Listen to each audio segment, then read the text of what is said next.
and all. Yeah, I was, That was man, like, early. That was yeah, early that was like teenage. around 80, 87 when I got shot in the eye, 87, 88, up there gang banging. We was funking against Fillmore, Sunnydale. Fillmore was like where JT the bigger figure, rapping Forte, all in. We wasn't cool at one time, you know what I mean? We end up, them like my brothers now, but we wasn't cool. And it was real funk, the Frisco gang wars was real funky So, back then. so break it down to us, because some people up here, we from Ohio, so we rep Mhm. side. So you from the north side, west side, east side. I know in LA, Crips and Bloods, Yeah, stuff yeah. like that. So in y'all We town, have what is it? neighborhoods. It's neighborhoods like streets.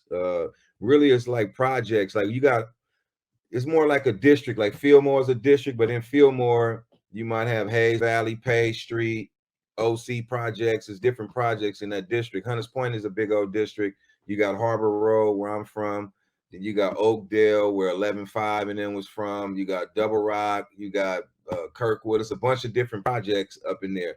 So we all was together at one point in time. Hunters Point. We all rep Hunters Point, but we had our neighborhoods that we repped, within that within that district.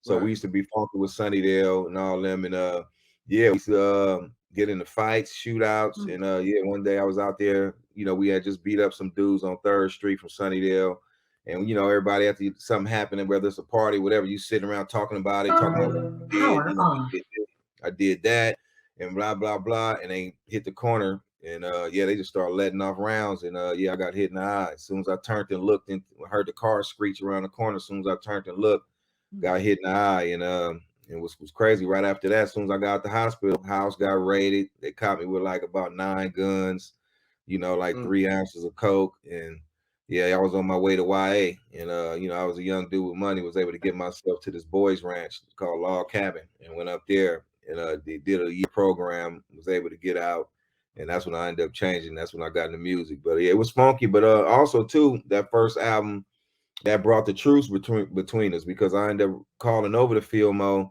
to one of the dudes who was reputable over there. I called my boy Nard Temple from my side. He's a reputable. I got him.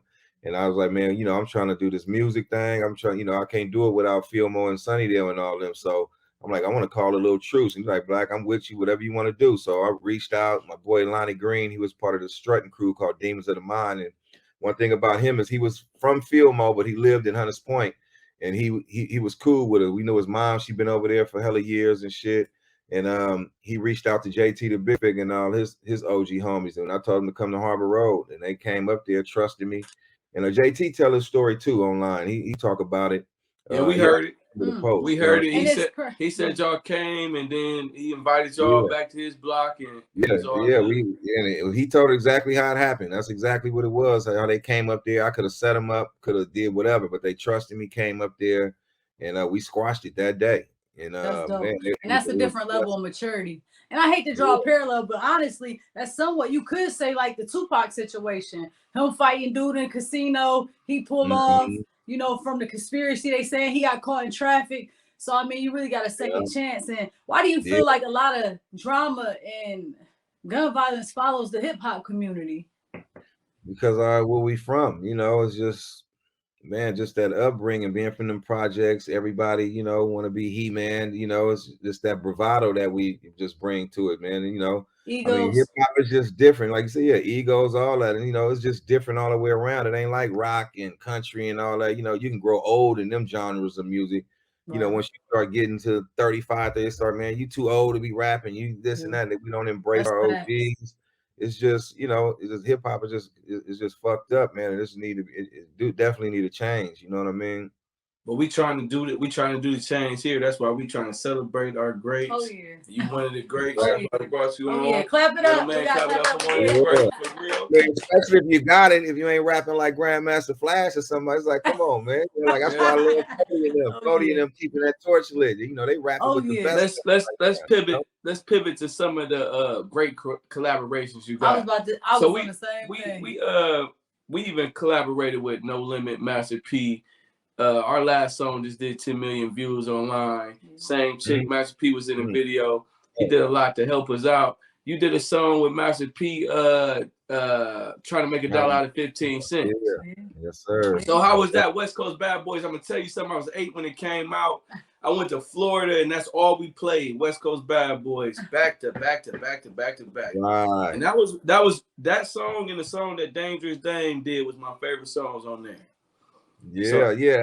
We were supposed to do a solo song, man, but Mr. C was kind of bullshit, man, and didn't kind of like, he really didn't want to do nothing with, because Mr. C was really a lyricist. He didn't want to associate himself with you if he didn't really like you musically or whatnot. And I was a hustler. I'm like, man, if dude got a bag, you know, Master P like, man, I got 5 bands for y'all. I'm trying to get you. I'm like, come on, let's do it, Mr. Man. Mr. C was like, man, I don't want to be on that compilation. It's gonna be Boosie, man. Master P don't rap tight. He wrote this and that. He didn't really want to do it. So we're supposed to do a song, but what happened was Master P ended up booking a session at the same studio where we was working on our album at, and his session was next. And on our way out, he was coming in. He like, Black, what's up, man? Y'all ready to do it? And I was happy he caught me right there with Mr. C because he was telling me, I'm ready to do it. I'm like, let's do it. I got a song. He said it's too late. He said it's too late to get a song from y'all, but man, I got a song I think you're gonna like, man. It's called Trying to Make $1 Out of 15 Cents. And I'm like, man, I'm with it. I'm like, yeah. He said, man, I'll give y'all 4,000. I'm like, all right. And Mr. C was still acting a little. He said, Mr. C, what's up? You ready? And Mr. C was like, yeah, I'll do it. Yeah. And I was like, yeah, I'm happy Master P got his ass right here. He was trying to get us out of it with someone like out of your district, basically. Was that hard for Mr. C too, considering that he wasn't from that area? It wasn't really where he was from. Mr. C he just was one of those East Coast. He was in the lyrics, like he was into the Big Daddy Kane. He wanted a good quality song. He ain't care about that. I know. I like that song, man. He thought the compilation was gonna be weak, you know. Yeah, it was dope. The song wasn't, but once we heard the song when Master P played it, I was willing to get on whatever. It didn't matter to me. I was a hustler, but Mr. C heard it. He was like, "Oh, I seen the space light up," and he was like, man, that's dope. I'm ready to get on that. Like, man, he started getting to his pen and pad and started knocking it out. You know, so we ended up knocking that out, man. And man, it was a blessing to get on that song. I'm happy it happened the way it did because that song was dope. I don't know. We probably would have came with something clean, but that one right there, man, is just a classic just to be able to do something with P because he moved on to be bigger and better. So, you know, we got that on our resume now. And then even the feature with Mystical. Hold on, I'm gonna stay with P. I'm gonna stay with P because they didn't just do West Coast Bad Boys 1. They did West Coast Bad Boy 2. And I ain't gonna lie, that's my favorite song on West Coast Bad Boy 2. Is that right? Yeah, you can call it what you want, but we call it the funk. Call it what you want to. Oh, call it what you want to. And I love that's One Love, that's 40. That's, you know what I mean? That's Bert. That's, you know what I mean? Yeah, I had to bring Biddy back because nobody was fucking with him because, you know, I guess he so-called came out the closet and whatnot. And I didn't give a fuck about that. I said, man, you know what I mean? That ain't gonna bother me. You know what I mean? Whatever you do in your private life is what you do. Biddy is a legend to me. You know what I mean? Yeah, that nigga got a voice. Man, had a voice. I loved the way him and Be Legit songs, City to City. Yeah. And all that shit. And it's just like, bro, he's so many classics. I'm like, I'm trying to do something with you, bro. And he's like, man, I'll be over there tomorrow. I'm like, man, come through. I got a song I'm trying to do. I need you on. I said, I did a little rough. I just want you to flip it. And it's for West Coast Bad Boys 2. And he was like, I'm there. And yeah, he came over. It was a classic. And we ended up releasing it as a single in Canada and ended up getting us a nice little plaque and stuff for it. It did real good out there in Canada. You know what I mean? Man, that's called... I want to ask him this though. Go ahead. Speaking of like taking advantage of opportunities and not judging people in this industry, how important do you feel like it is to make connections with people and be a businessman before rapping? Oh man, that's how I lasted. You gotta build bridges. You don't, man. I don't burn no bridges in this industry. Even like we're in a minute, you know. Even though we fell out with Jason, I was still cool with Jason. Even though we went through at Atlantic Records, I always tried to stay cool with Mike Karen and them.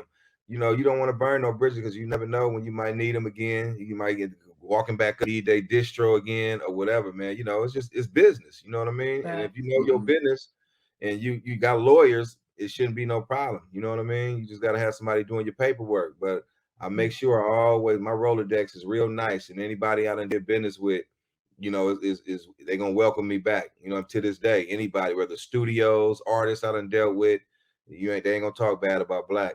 Right. Speaking of lawyer, now I gotta throw this out there. When do you feel like it's necessary to get a lawyer in your career, involved in your career? At what point? ASAP? Like ASAP Rocky? ASAP.